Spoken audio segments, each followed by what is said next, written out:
What's going on, everyone? Thomas Jordan here for another episode. Today, we are joined by photographer, business owner, and future Canadian Idol contestant, Lizzie Peirce. How's it going? I didn't expect that one. Things are good. How are you? Yeah, doing well, doing well. Well, we're just going to jump right into it. Everyone knows you for your photography, and I'm just curious to as like where your aha moment was, or if you had one. It's like, man, I really want to be a photographer. Yeah, I always loved the arts. So my first love was music, and it was actually video editing that was my first interest in high school. I had to do it, some of it for a school project, and I went over to a friend's house because I didn't have any editing software on my computer. And I think he actually fell asleep because I got so excited and doing it myself. And so he was just asleep on his bed. I'm on his computer, and it was like 4 hours of like extreme dedication to this, having the time of my life. Like once you're in the zone, you're in the zone. And I think that's when I realized I'm like, oh, I could get into this whole like, media realm. I always had an interest in photography, but funnily enough, I wasn't allowed to take the photography class in high school because I didn't have the prerequisite for it. So, I would literally wasn't allowed, and I didn't actually get my first, I would say more professional DSLR until I was in going into my third year of university. But I was always taking pictures and making stupid videos with my friends. They just weren't good, but I was having fun doing it. And yeah, I was looking at my old Flickr account the other day, and like those are horrible. They are terrible, terrible photos. But it's just like I don't know, there's nothing like it. And especially for me, I loved doing that as a job for sure, whether it was headshots or like of course everyone starts in like the world of corporate because that's where the money is. But Mhm. when I could take a photograph of something, especially in nature, and make it art, that was so satisfying. And imagining it like as a print on my wall, or getting to edit it and just being like, wow, look at this thing that I made, and having it like create like this emotion inside of you. It was so exciting and rewarding to me. And I don't know, it's like, how do you explain what you love about something? You're creating it out of nothing, and it's just like, when if you're an art lover, if you love music, if you love painting, if you love any of that, it's freedom of expression. It just feels natural to you. It feels good. So I'm addicted. Yeah, no, it's just like I said, it always just, it's for, especially for creatives. I'm just so fast because I unfortunately was never born with like a God given talent, whether it's photography or acting or playing a musical I instrument don't or think any of us singing. are.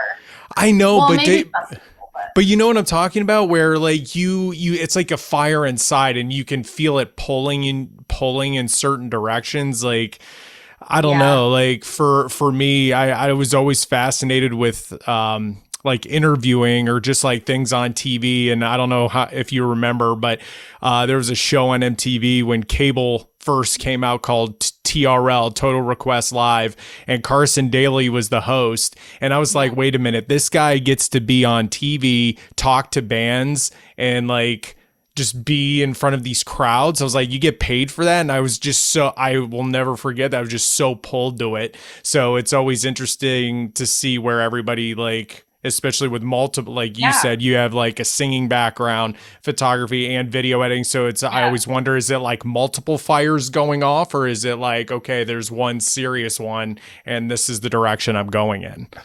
I think everyone just, I think you find what you like because you look at it and you're like, wow, that looks like fun.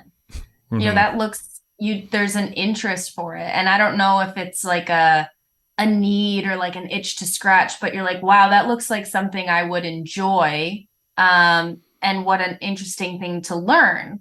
Mm-hmm. And initially, if I want to go back to when I was really, really little, I thought I was going to be a singer because I saw these people on stage, dancing and performing. And there's, again, all these crowds. And I'm like, wow, that looks awesome. And I love singing. And so I was like, I'm going to be a singer. That's it.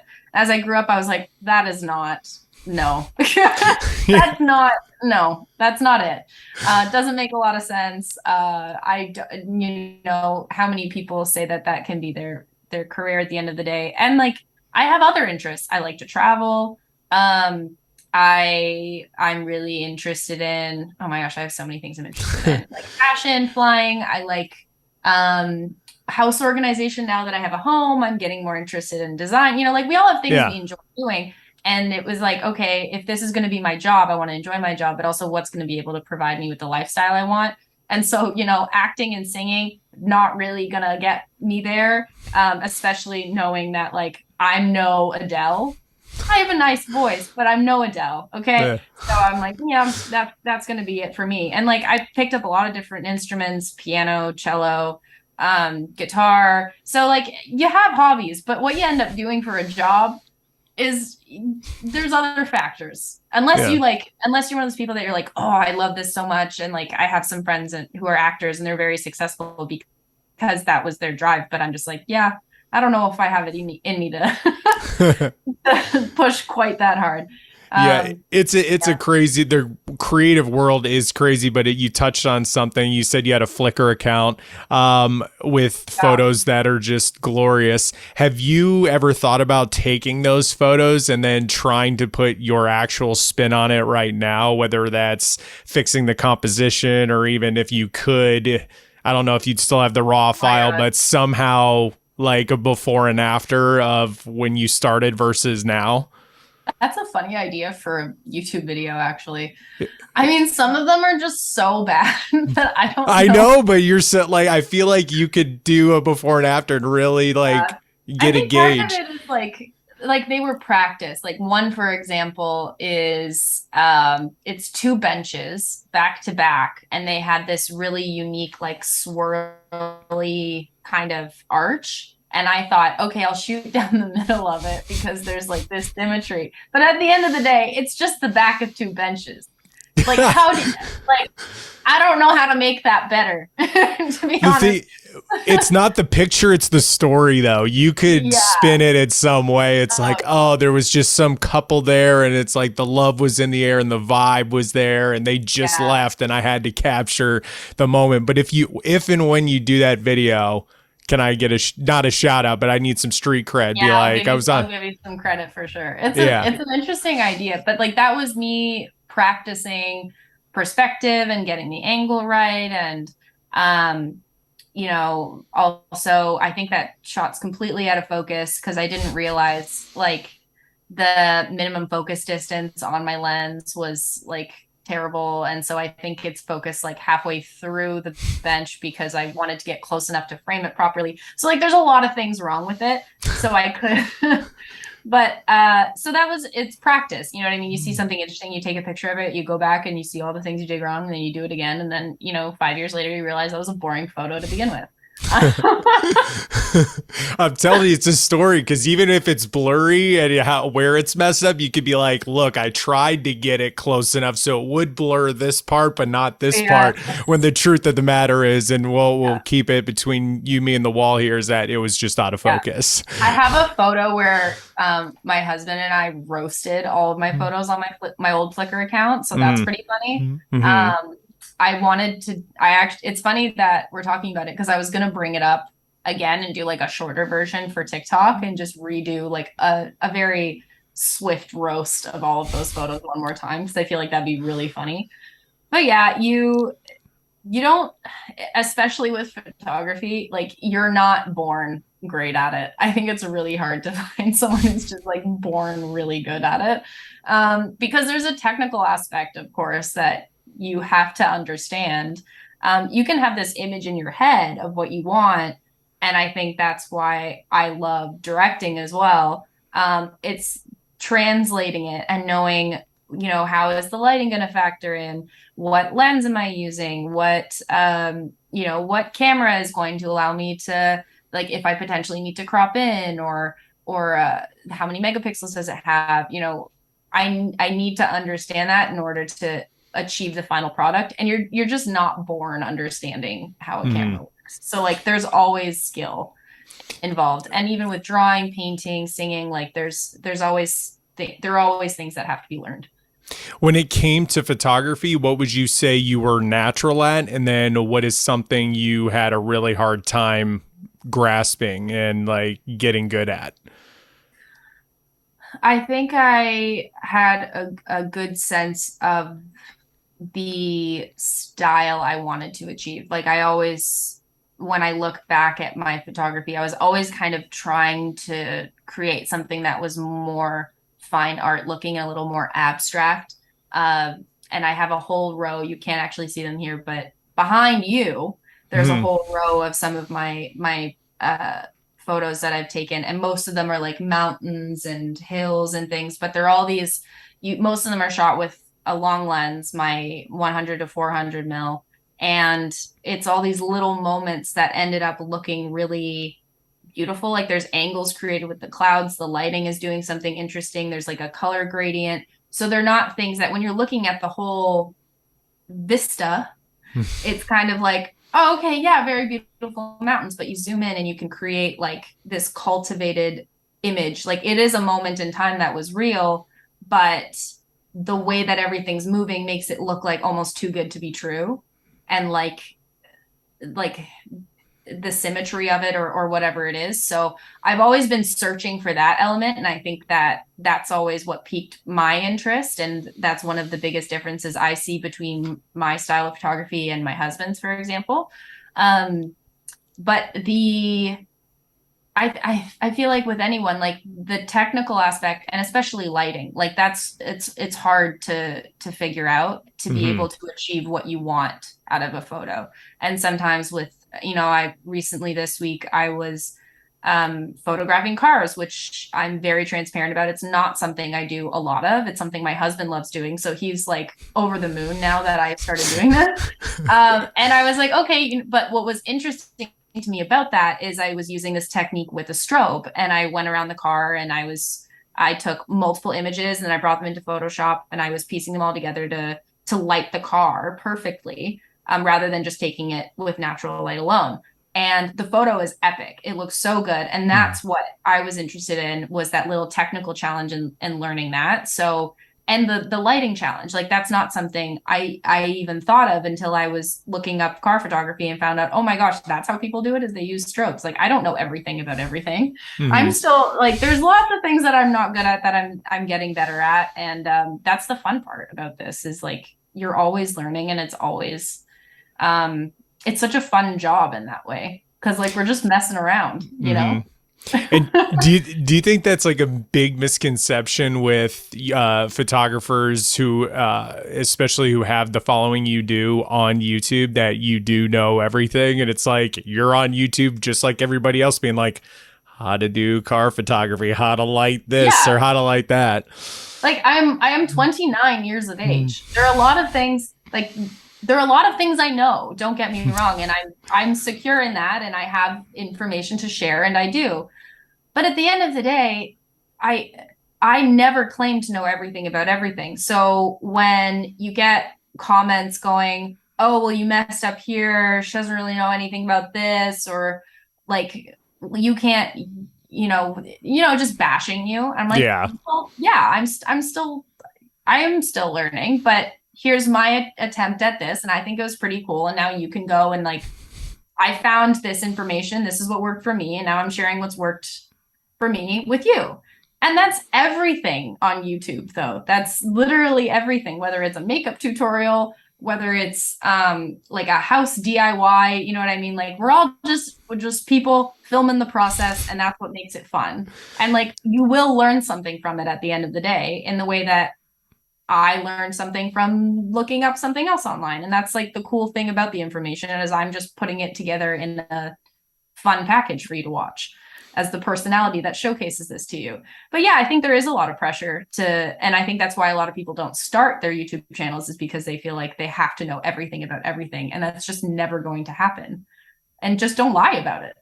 Yeah. And it's the same thing with like getting your first job. Is a lot of people are like, oh, how could I freelance? How could I do this? I'm not perfect yet, or I don't know how to do this, or I don't know how to do that. So how can I charge? I'm like, that's not the point. Your work has value. no matter what skill level you're at, there's someone that's out there that doesn't have that camera, that doesn't know how to use it. And there's a price point that suits that level of expertise. So you should absolutely charge for that. Yeah. And Yeah. how do you differentiate, or do you have a hard time differentiating between constructive criticism and just like the occasional online troll? Um, I it's pretty easy to distinguish the two. Um, Usually, and I have no problem with getting criticism online. Like a lot of it just bounces off me at this Hmm. point. There are very rare occurrences where something actually does upset me. The ones I find the most disappointing are when they're obviously sexist or Hmm. obviously hurtful and trying to attack you. And I'm just like, why are people like this? Like it's not even the comment that makes me sad. It's more that like that person just exists on my earth with me. Like I don't like to think about you. I Yeah. pretend you don't exist. And now I have to actively filter you out of my life. But I just delete and block. I'm like, this is my community. I choose who Yeah. lives here. And it's not you now. And even in the community, whether it's TikTok, whether it's YouTube, I know your main presence is YouTube. As far as photography goes, and when was it a hard transition into video and YouTube, or was it pretty easy? um from like our production company, sorry.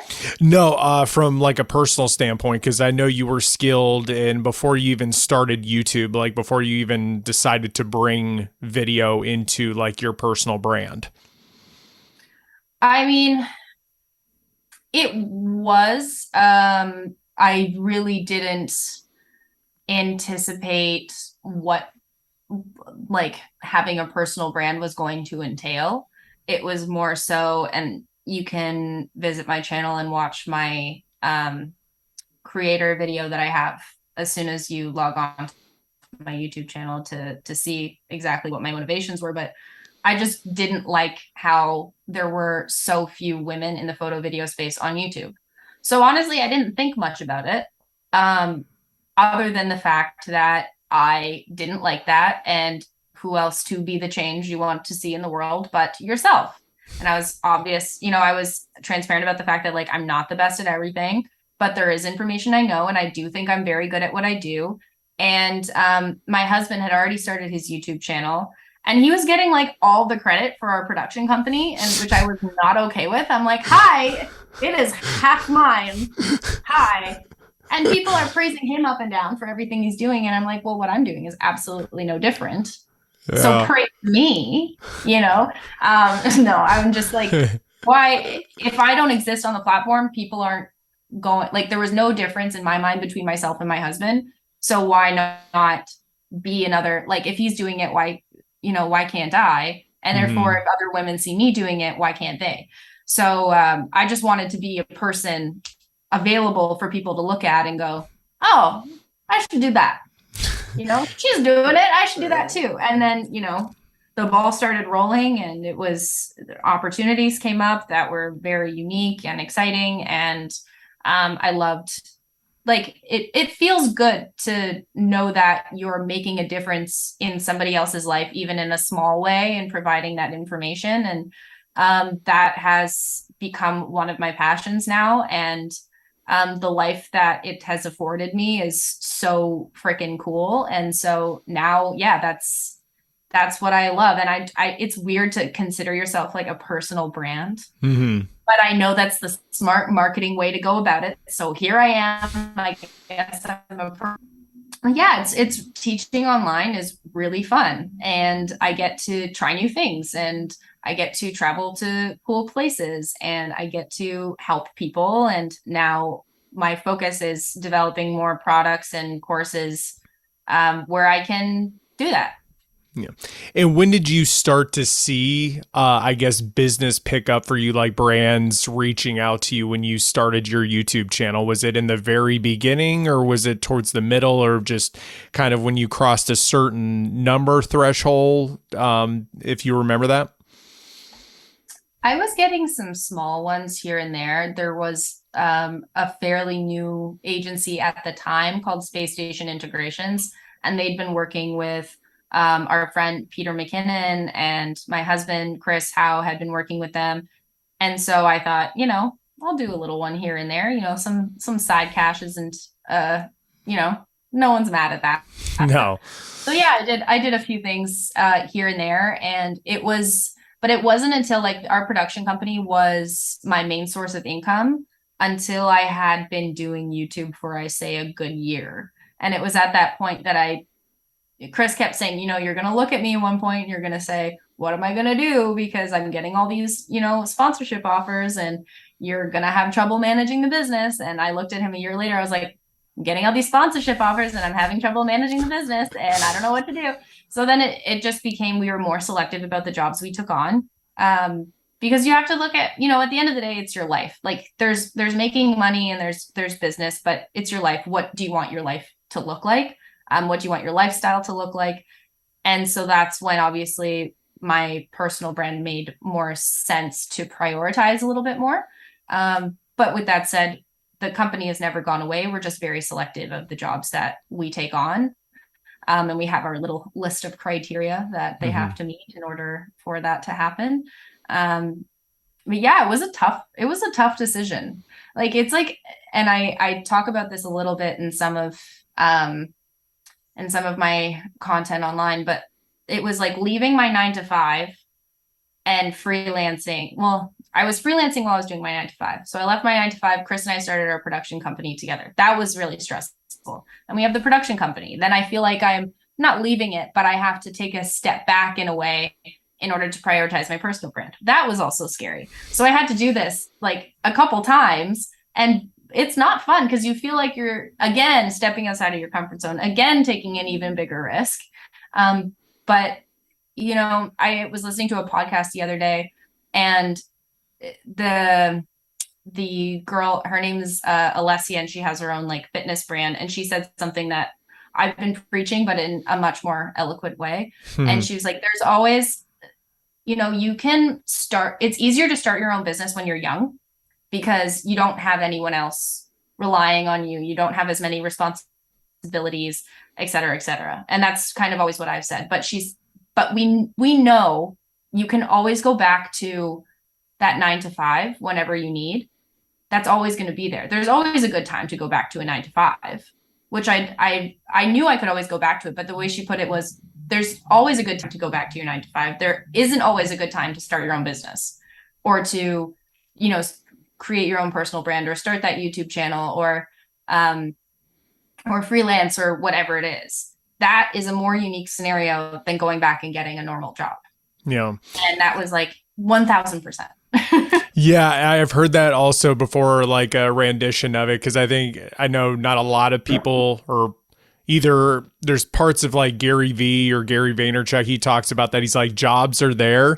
He's like, so they'll always be there. So it's like, exactly. God forbid if your personal brand went down and your production company went down, you could always get another job. Like they're there. Like, you're not going to not get hired. Like, you will get another job. Mm-hmm. But the circumstances in which you are free enough to start your own business, it just gets harder. The older you get, you have kids, you get married, you have a house, responsibilities, you want to save for retirement, you want to go on a trip, you want a car, whatever those things are. So it was easy. When I was like 24, it was perfect. Yeah. I was renting. Things were easy, Now that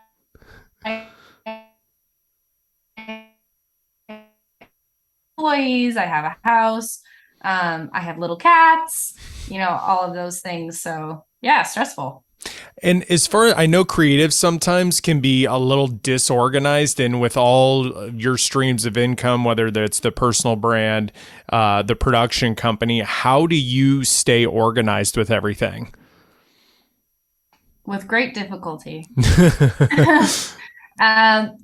I take small steps every year. I mean, no one's perfect. Like even a few years ago, I remember sitting and like categorizing my expenses and wanting to cry.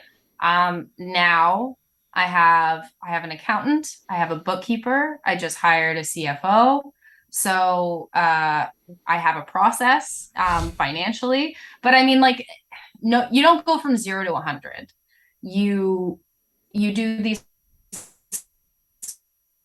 small a NAS. I didn't have that until like 6, 8 months ago. So, and a lot of that comes with like financial investment. You can't do all of that yourself. You can do your best, but you have to forgive yourself a little bit that like, no, it's not going to be 100% perfect initially, especially if you're doing this completely on your own.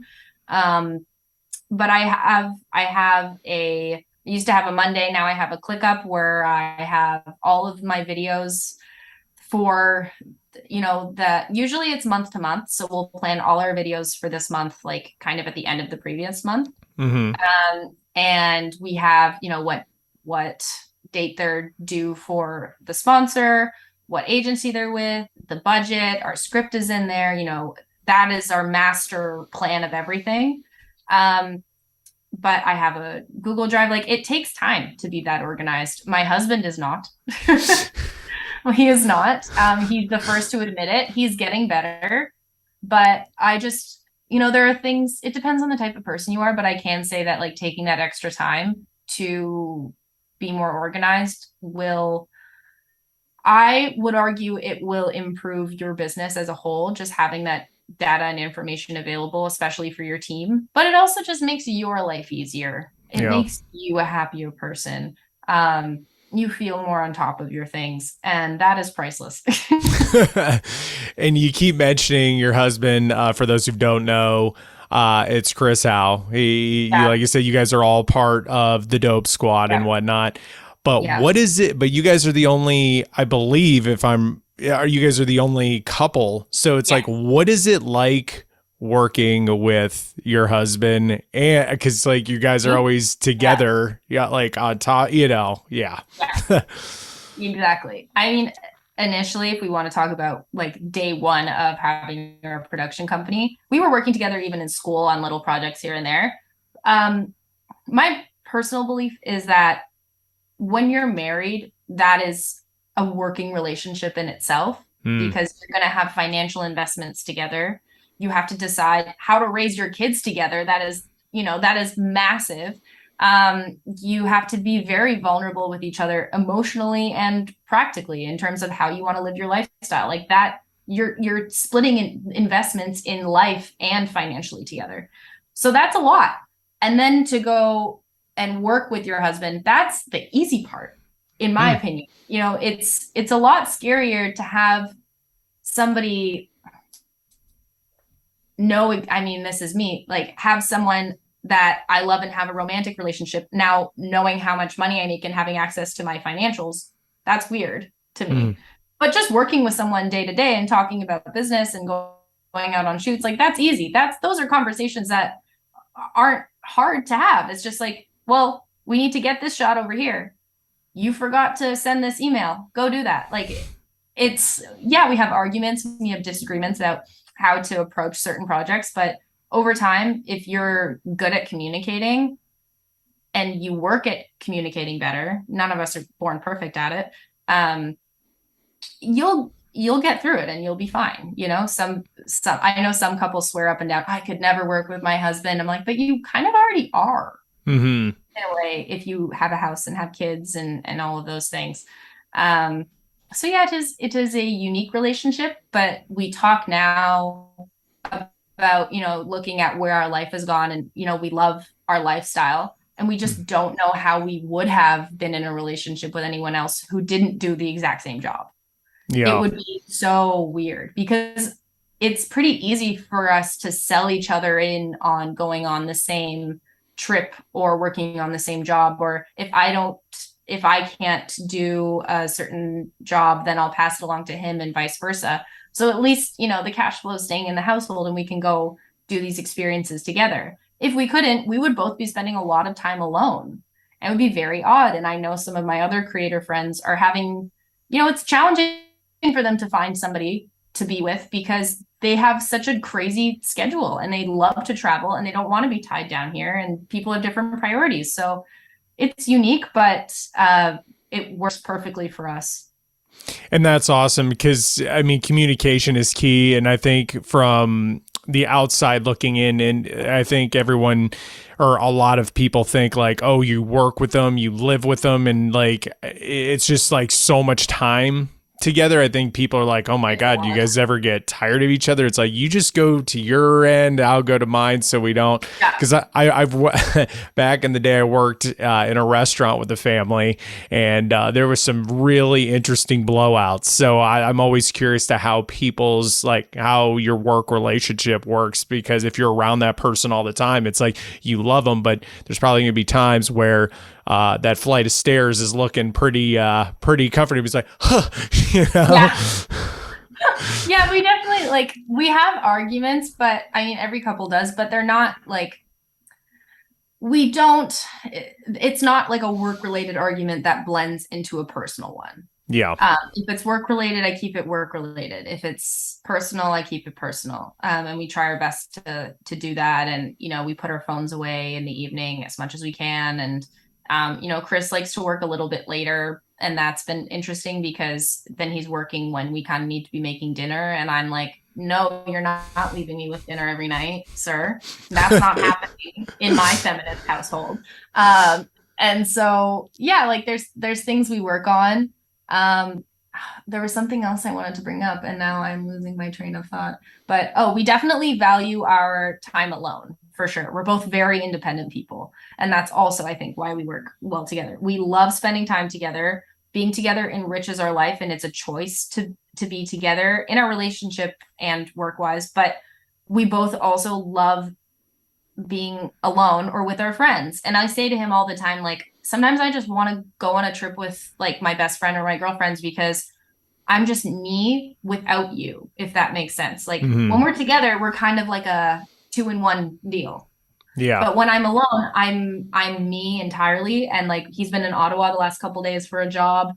And I'm half introverted. Like I love seeing people, but I also love my own time. I have been alone for the last 3 days and loving every second of it. Let me tell you, I just go for walks. I listen to audiobooks. I go to the gym. I'm just like recharging because I know this weekend I'm going to be at a wedding with a bunch of people for 3 days and I'm going to have the best time. But absence makes the heart grow fonder, stronger. All of those things. So it's nice we do schedule alone time. And sometimes he's like, oh, you're going for dinner with your best friend. Can I come? I'm like, no, not tonight, sir. Like girls, you can come after. Yeah. Girls only. And yeah, it's just, I remember, I guess you guys, I'm not sure if you guys, I meant to look before we started this, but I know you guys had a podcast together beforehand. And did you, correct me if I'm wrong, did you guys say at one point that you guys were not going to get married and that was like against what you guys were thinking of what your future was looking like, and you guys were going to be that couple where it was like you're together but not officially married? We talked about well, I think like any couples, like, is that in the cards for us? Is that something that we want? And like in the same discussion, in the way that you have the discussion, like, do we want kids? Is that what our life is going to look like? How many do we want? What does that look like? So we didn't think about not doing it as much as like we weighed our options and like what that would look like. But I think we always kind of, I wanted to be married and he does too. And now that we are married, we like the feeling of it. We also like how we're treated in society when it's just the way it is. Yeah. Fortunately, unfortunately. Yeah. But people treat us, and in our families, they treat us like a sure thing now. Yeah. Like a couple, like family. And when you're just dating, or even when you're living together, that's not always entirely there for people. And so we do like, receiving I don't know what the word is, the security that we feel in our relationship. It's nice that other people get it now that we've made this whole show being married, Well, I could talk to you about this stuff all day, but Zoom is now, I didn't know if you saw the little ticker. It's like rushing us out. So we've got about 3 minutes right before, because I want to give you a chance to talk about all your courses and things like that. But I've got to know real quick, Who's a better photographer, you or Chris? Obviously me. He's very talented. There's no one better than the other. We both excel in different styles of photography, I would say. We have very Okay. different eyes, but I But can't say that. it's like, but you're the better one. But I'm the better. Yeah. It's me. Yeah. And a last question, regardless of numbers and statistics and everything that you create, if money wasn't an issue, numbers weren't an issue, everything like that, what type of content would you create and why?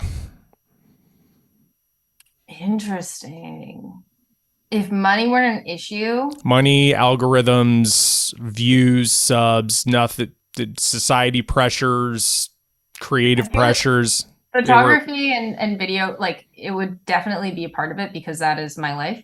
Mhm. Otherwise, I think I would include more vlogs. I would just film daily life, funny things. And I'm still trying to find a way to do that. But yeah, I would vlog more because I Yeah. love watching them. Yeah, same here. And is that going to be a part of I know you mentioned earlier in the interview that you've got some courses that you were working on. I'd love to hear about them. So I am working on an online course. It is launching in 2023, hopefully January. And it's for everyone who, if you're a photographer or videographer and you want to make this thing a business and you have no idea how, that is what I'm going to help you do. So it's from passion to profession. Love it. Taking you all the way there. And where can people find you online? You can find me on YouTube, Instagram, TikTok, Twitter, at Lizzie Peirce. Lizzie is with an IE and Peirce is with EI. You can go to my website, same thing, lizziepeirce.com. I am Googleable. You'll find it all. And we'll put, whether you're watching this on YouTube or listening to it in the podcast, I will definitely put all your information below. Thank you so much for being here. Thank you.